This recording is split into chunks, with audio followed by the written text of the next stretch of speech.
Соғыстың ауыртпалығын ересектермен бірдей көтеріп, Женстанның атуына өз көмегін берген аға ұрпақ өкілдерінің бірі Ефросиния Болтнева. 6-шы ықшам ауданның ардагерлер ұйымы 91 жасқа толған тыл ардагерінің үйіне арнайы барып, құрмет көрсетті. Қарияға тыл ардагері медалін тақты. Я работал в военном. Мен әскери балалар үйінде жұмыс істедім. Ол кезде 18 жаста едім. Балалар үйіндегі 60 балаға тамақ пісірдік. 5 жыл уақыт сонда аспаз болдым.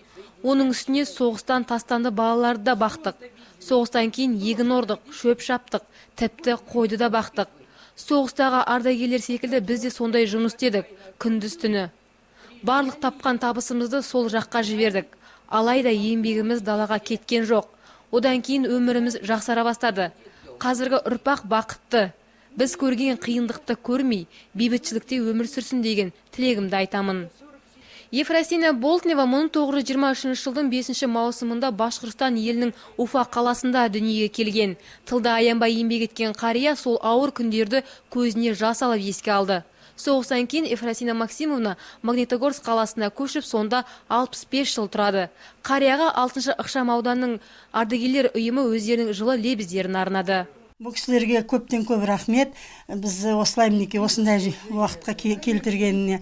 Ал енді о кісілерге дендері сау болсын, аспанымыз ашық болсын.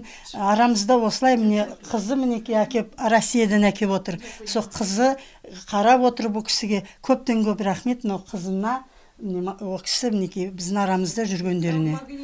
Жастайынан ауыр еңбекке араласып, қиындықтың зарын тартқан әжей әлі де тын. Бүгінгі күні үлкен қызымен құмыр кешіп жатқан қарттың 4 немересі бар. Анама қарап өмір сүруді үйрендім. Себебі ол кісі көп қиындықты бастан кешірді. Мүгедек әкеме қарап бізді өсірді. Бүгінгі туған күнімен құттықтаймын. 100 жасағанын қалаймын. 6-шы ықшам ауданның ардагерлер ұйымына алғысым шексіз.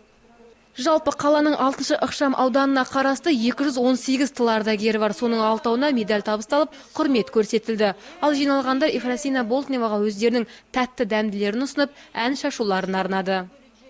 Ақерке Заирова, Нұрлан Егенбергенов, Сфера арнасы.